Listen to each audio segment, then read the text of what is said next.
bahwa orang Sumbar, orang Minang itu sangat Pancasilais dan sangat nasionalis, dan seharusnya tidak boleh keluar ucapan atau keluar teks seperti ini di masa seperti sekarang ini, apalagi menggunakan Pancasila.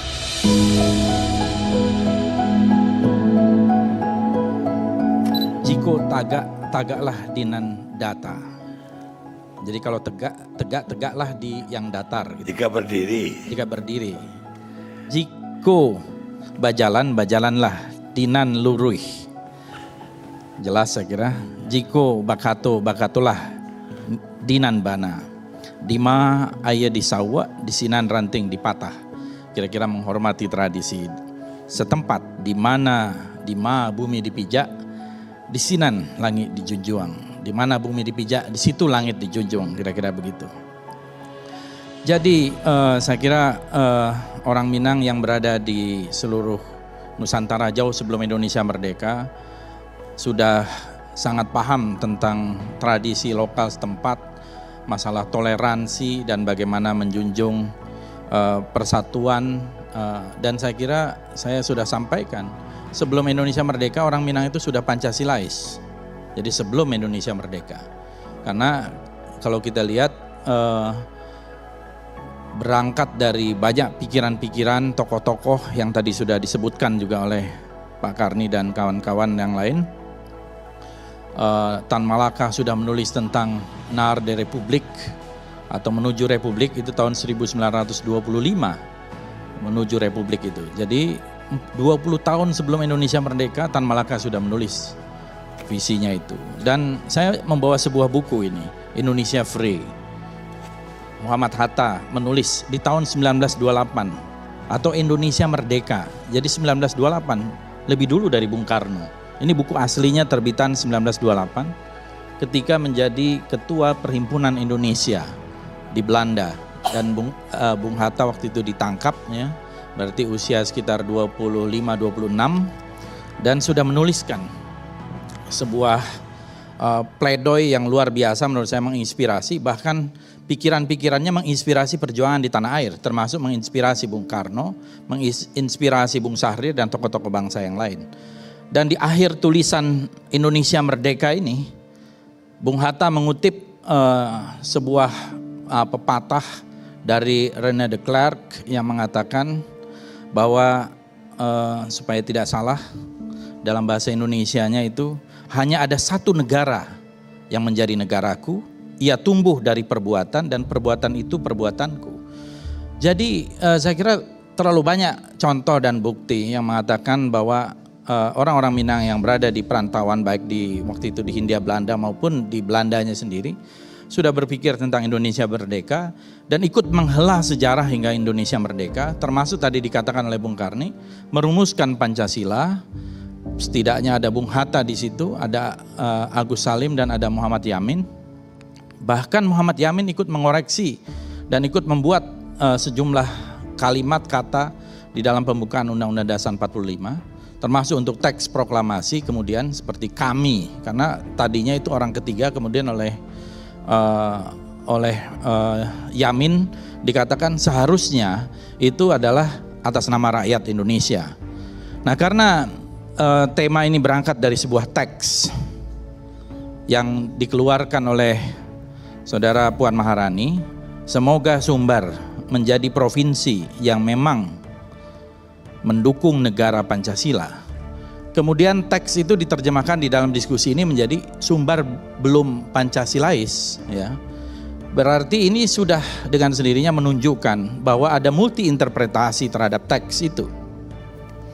Jadi kalau tadi Saudara Basarah, dan tentu saja Saudara Basarah harus berposisi seperti itu untuk membela Ibu Puan ya, itu karena memang berusaha untuk menjelaskan, mengklarifikasi dengan begitu panjang lebar. Tetapi masalah ini sebenarnya masalah sederhana. Ada satu teks dan teks itu melahirkan interpretasi yang cukup banyak, cukup beragam. Mungkin ada yang pro dan ada yang kontra. Nah kebetulan saya termasuk yang menerima dan saya sendiri merasa teks itu tidak cocok dan tidak pas, apalagi dilakukan sekarang, ya. Apalagi dengan nuansa Pancasila. Dan ada satu latar belakang belakangan ini, Pancasila ini dijadikan alat untuk melakukan legitimasi politik. Seolah-olah dialah yang paling Pancasilais. seolah-olah satu kelompok itulah yang paling Pancasilais, sementara yang lain itu tidak Pancasilais. Jadi Pancasila bukan menjadi alat pemersatu, tapi justru alat mensegregasi, alat untuk melakukan pemecah belahan. Ini yang menurut saya sangat berbahaya. Pancasila harusnya menjadi alat pemersatu, dan ini udah selesai dulu. Tidak perlu diulang-ulang lagi, seolah-olah masih ada yang belum Pancasilais. Saya yakin hampir semua agama di Indonesia tidak ada yang menolak Pancasila. Dari agama Islam, agama Kristen, Hindu, Buddha, dan juga dari agama-agama lain, ya, saya yakin mempunyai pandangan yang sama, karena nilai-nilai Pancasila itu adalah nilai-nilai universal dan nilai-nilai itu digali. Makanya Bung Karno tidak pernah mengatakan sayalah yang melahirkan Pancasila. Bung Karno mengatakan sebagai penggali, dan sebenarnya salah satu penggali Pancasila, karena pidato pada waktu rapat besar pertama 29 Mei sampai 1 Juni tahun 45 itu cukup banyak yang bicara, termasuk Muhammad Yamin, Supomo, dan lain-lain.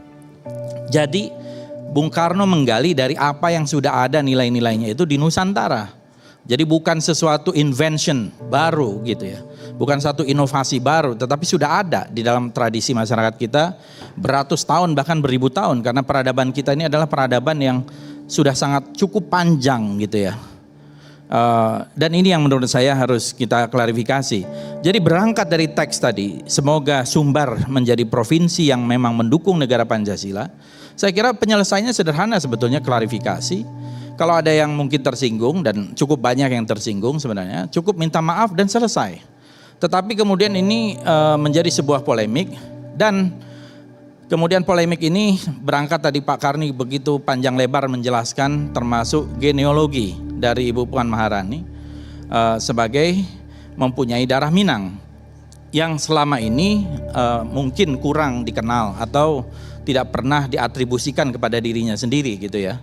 Nah, saya kira ini satu hikmah yang baik gitu ya, bahwa di era globalisasi ini, apalagi Indonesia ini sudah multikultural, banyak sekali perkawinan campur dari antar etnis dan sebagainya. Ini sudah mulai menjadi Indonesia, dan satu pengakuan terhadap ini menurut saya satu bagus, karena satu hal yang sangat bagus dan sangat maju, dan kita bersyukur untuk itu. Sayang sekali selama ini kurang terdengar gitu, karena kalau di dalam cerita-cerita atau kaba di Minangkabau gitu ya, itu ada yang paling populer itu namanya cerita Maling Kundang ya. Ada anak sematawayang, kemudian dia durhaka kepada ibunya karena dia ketika sukses kembali tidak mengakui ibunya. Jadi ini jangan sampailah kita ini menjadi maling kundang, karena kalau menjadi maling kundang saya kira kita akan menjadi anak durhaka gitu ya. Jadi kembali kepada persoalan teks sekali lagi, dan juga kepada judul ini, Sumbar belum Pancasilais, saya kira sudah jelas. Sumatera Barat, apalagi dalam hal ini orang Minang, itu sangat Pancasilais dan bahkan ikut merumuskan Pancasila. Bukan hanya itu, kemudian juga banyak sekali di dalam keadaan-keadaan berbahaya seperti di zaman ketika ada agresi militer kedua Belanda ya, 18 Desember tahun 48, ketika Soekarno, Hatta, Syahrir, Agus Salim itu ditangkap, maka dideklarasikanlah sebuah pemerintah darurat Republik Indonesia beribu kota di Bukit Tinggi kurang lebih selama 8 bulan gitu ya. Dan di situ perjuangan dari emergency government atau pemerintahan darurat justru mempertahankan eksistensi Indonesia, karena tanpa PDRI tidak ada lagi eksistensi Indonesia. Van Rooyen di forum PBB mengatakan Indonesia sudah tidak ada, pemimpinnya sudah ditangkap, rakyatnya sudah tunduk, wilayahnya sudah mereka kuasai. Nah, tetapi dengan adanya PDRI yang dikirim oleh berita-beritanya itu oleh Sender Auri ketika itu, ada perjuangan di Sumatera, ada perjuangan di Jawa, Jenderal Sudirman, ada Letkol Soeharto dan sebagainya, dan di daerah-daerah lain, itu menunjukkan bahwa kita masih eksis. Jadi itu juga tonggak-tonggak penting yang menyelamatkan eksistensi Republik Indonesia. Ada lagi contoh yang lain yang saya kira nasionalisme yang tidak bisa terbayangkan. Mungkin selama ini yang dikenal itu adalah Aceh, mengumpulkan masyarakatnya untuk pesawat seulawah.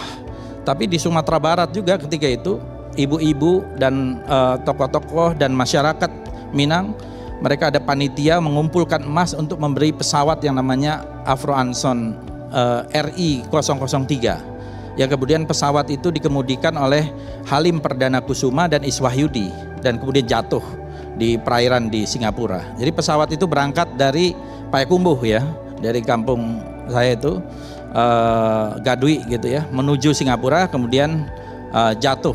Itu Halim Perdana Kusuma yang mengemudikan dengan Iswahyudi yang sekarang menjadi nama bandara yang terkenal di Indonesia. Itu hasil dari masyarakat Minang itu mengkontribusikan perhiasan-perhiasan mereka, emak-emak, ibu-ibu semua mengeluarkan itu, dan saya kira jadi tidak boleh diragukan lagi hal-hal itu. Dan satu hal lagi yang saya kira tonggak yang penting juga, NKRI, Negara Kesatuan Republik Indonesia. Ketika Republik Indonesia itu sudah menjadi RIS karena hasil dari konferensi meja bundar, maka hanya ada Republik Indonesia dengan negara-negara bagian lain di dalam Federasi Republik Indonesia Serikat itu. Dan ketika itu juga yang menjadi Presiden Republik Indonesia adalah namanya Mr. As'ad Datuk Mudo yang kebetulan juga orang Minang. Dan Perdana Menteri RIS ketika itu adalah Dr. Abdul Halim yang juga kebetulan orang Minang. Dan kemudian yang mengusahakan melalui sebuah mosi integral dan melakukan lobby terhadap parlemen dari negara-negara bagian itu, Muhammad Natsir dari fraksi Masumi, sehingga akhirnya kita kembali kepada Negara Kesatuan Republik Indonesia dengan nama yang resmi NKRI gitu. Jadi saya kira contoh-contoh itu sudah cukup terlalu kuat untuk mengatakan bahwa orang Sumbar, orang Minang itu sangat Pancasilais dan sangat nasionalis, dan seharusnya tidak boleh keluar ucapan atau keluar teks seperti ini di masa seperti sekarang ini, apalagi menggunakan Pancasila. Saya kira itu sementara.